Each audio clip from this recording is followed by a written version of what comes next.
Good evening, I'm Camelia and this is KiniNews. Prime Minister Anwar Ibrahim has questioned the opposition over their remarks on the acquisition of MAHB shares by GIP.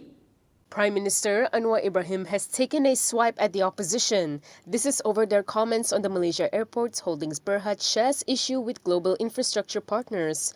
Speaking at his monthly gathering with the Prime Minister's department today, Anwar said he does not understand the opposition's claim that GIP will take over the airport. Dulu sebelum proses ini 41% KWSP dan Khazanah. Dengan peralihan ini 70% pegangan Khazanah dan KWSP. Ya, setengah pembangkang kata, ya walaupun 30% mereka akan ambil alih. Saya pun tak tahu dia kira macam mana. Elaborating further on the 30% MAHB shares, Anwar said not all of them would belong to GIP as the company is collaborating with the Abu Dhabi Investment Authority. Anwar also revealed that GIP was chosen for its expertise and for meeting strict Khazanah and EPF regulations, which had deterred many foreign companies from getting involved. Anwar said he respected differing opinions on the matter, but emphasized that labeling the transaction as selling the airport to a pro-Israel company that harms Muslims is unjustified. Ong Kian Ming believes that a surprise announcement on a petrol subsidy rationalization policy could invite a backlash from the public. He said the backlash will be much greater than the ones from the diesel subsidy announcement. Former Deputy Minister Ong Kian Ming has questioned Economy Minister Rafizi Ramli's statement on not giving the public advance notice on any decision to remove blanket subsidies for RON 95 petrol. Speaking to Malaysia Kini, he said the move was likely to be ill-received and invite a backlash. He pointed out that the diesel subsidy rationalization that took place in June was not a surprise in that it had already been announced by the Prime Minister in the 2023 budget. He added that even though the Finance Ministry did prepare the ground for the move, with programs for targeted groups to receive diesel subsidy assistance, the sudden manner in which the diesel price increase was announced was not well received by them. He said this includes some who were eligible for targeted assistance but had not yet applied or didn't know they could apply, especially those in the logistics sector. Ong stressed that given that the backlash against how the diesel subsidy rationalization was carried out, the expected public backlash against a surprise petrol subsidy rationalization policy would be much greater. He also questioned the mixed messaging from the coalition government. He said that Anwar himself had to give a clarification remark in a press conference in response to Rafizi's comment, during which the Prime Minister said nothing on the petrol subsidy rationalization program had been decided yet. According to him, this seeming lack of alignment and coordination within the cabinet, and especially between the PM and the Economy Minister, would not give the necessary confidence to observers. He said this includes those monitoring the financial and the currency markets, who would look to see if the Malaysian government has a systematic and well-thought-out plan to carry out the petrol subsidy rationalization program. Anwar has said that he will not campaign in the Sungai Bakar by-election to focus on solving economic problems. However, Ramasamy does not think that this is the case. He shared the real reason he thought Anwar will not appear on the campaign trail. United for Rights of Malaysian Party Pro-Tem Chairperson P. Ramasamy has taken a swipe at Anwar Ibrahim. This is after the Prime Minister said he will not campaign in Sungai Bakar by-election campaign to focus on solving economic woes. Ramasamy claimed that the real reason Anwar will not appear at the Penang State Seats by-election campaign is because he can't face the people as his administration is full of contradictions. He said Anwar dared not show up in Sungai Bakar because he knows that Pakatan Harapan's candidates will lose here. Ramasamy also questioned why there are so many problems if Anwar said that he wants to focus on the economy. He pointed out several issues including the targeted subsidy and the price of eggs, which were reduced by just 3 cents each, and questioned if that was an achievement.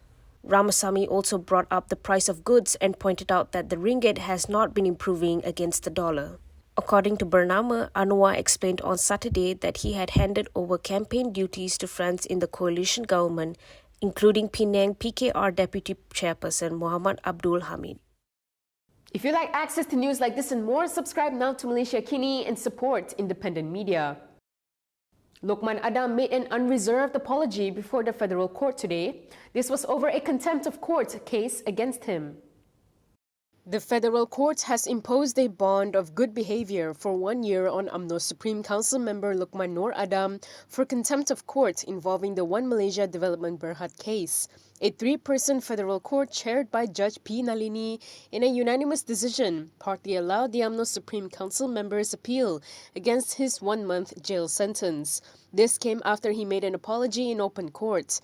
The Apex bench then set aside the 1-month jail sentence and substituted with a bond of good behavior for a term of 1 year. The panel reminded Lman that if he repeats the contempt or breaches the terms of his apology, he will be recalled to the Apex court and be sentenced. Lman's sentence was linked to a threat against a prosecution witness, Najib's former special officer Amhari Effendi Nazaruddin. In 2021, the Kuala Lumpur High Court found Lman guilty of contempt and sentenced him to a month in jail. However, the court allowed a stay of execution on the sentence pending appeal. The Court of Appeal dismissed Lman's appeal in 2022. The MCMC is ready to assist the police with their investigations on the graft case raised by the Johor Regent. This is according to Deputy Communications Minister Tioni Ching. The Malaysian Communications and Multimedia Commission is prepared to fully cooperate with the police in investigating a graft allegation raised by Johor Regent Tunku Ismail Sultan Ibrahim linked to a senior government official. Deputy Communications Minister Tioni Ching said the MCMC has the technical expertise to handle investigations involving social media platforms, as the matter was also posted online. However, she said so far they have not received any complaints or requests to assist with the investigation. She added that MCMC depends on public reports to take action. Yesterday, Johor Police Chief M. Kumar confirmed that they have received a report and are investigating a Facebook post by Kelab Penyokong PAS Malaysia, which implicated Tunku Ismail.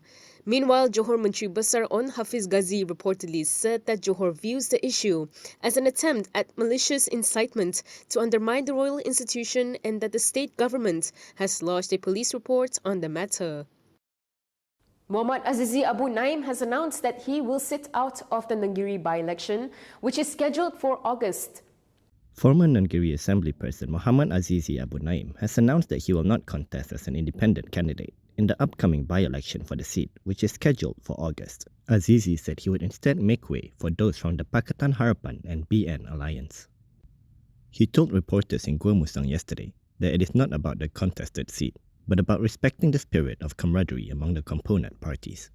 He added that he had sent a letter to Bersatu on Saturday, urging the party to provide clear details regarding his membership termination. On June 19th, Kelantan State Assembly Speaker Muhammad Amar Nik Abdullah announced that the seat fell vacant after a written notice was received under Clause 3 of Article 31A of the Kelantan State Constitution concerning Azizi's membership status. The Election Commission has set the nomination day and early voting for the by-election on August 3rd and August 13th respectively, while polling day will be on August 17th. That is all from me today. For more stories, you can go to KiniTv.com. You can also follow us on Instagram, Twitter, YouTube, and Facebook for the latest news updates. I'm Camelia. Thanks for watching.